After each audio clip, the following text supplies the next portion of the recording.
देण्याचं एक जिल्हाधिकारी आणि सरकारच्या वतीने त्यांना सांगण्यात आलेलं आहे कंपनीला. आणि शासन देखील अतिशय संवेदनशील यांच्या बाबतीमध्ये आहे.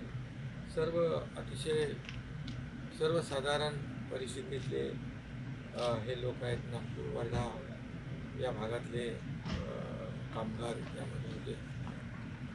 स्फोट मोठा झालेला आहे.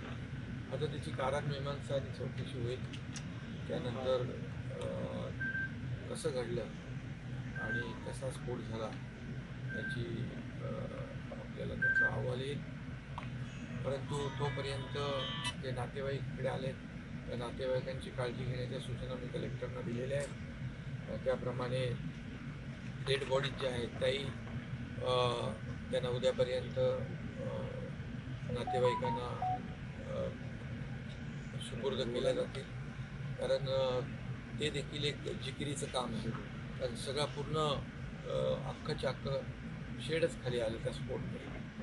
त्यामुळे झालेली घटना अतिशय दुर्दैवी आहे. सरकार संवेदनशील आहे. सरकार देखील त्यांना मदत करेल. विरोधी पक्ष नेत्यांनी असंही म्हटलं की यामध्ये अद्याप गुन्हा दाखल झालेला नाही, गुन्हा दाखल झाला पाहिजे अशी त्यांनी मागणी केली आहे आणि कुठेतरी SOPचं पालन झालं नाही, त्यामुळे एवढा मोठा नाही.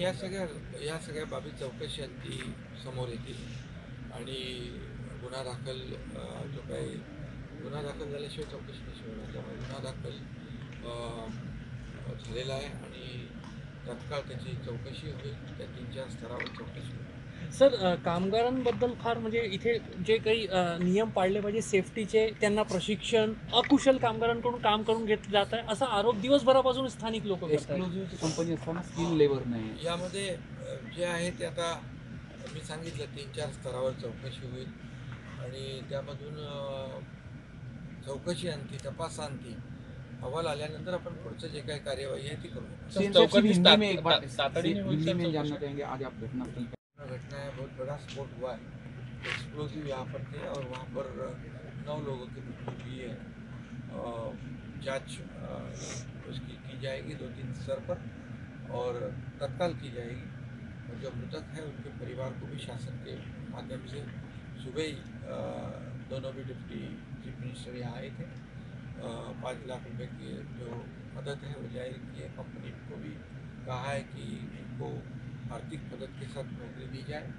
अभी जो परिवार के साथ भी मैं बातचीत करके आया हूँ. एक बहुत ही मिडिल क्लास के लोग हैं, उनको जितनी भी मदद करे उतनी सरकार करेगी.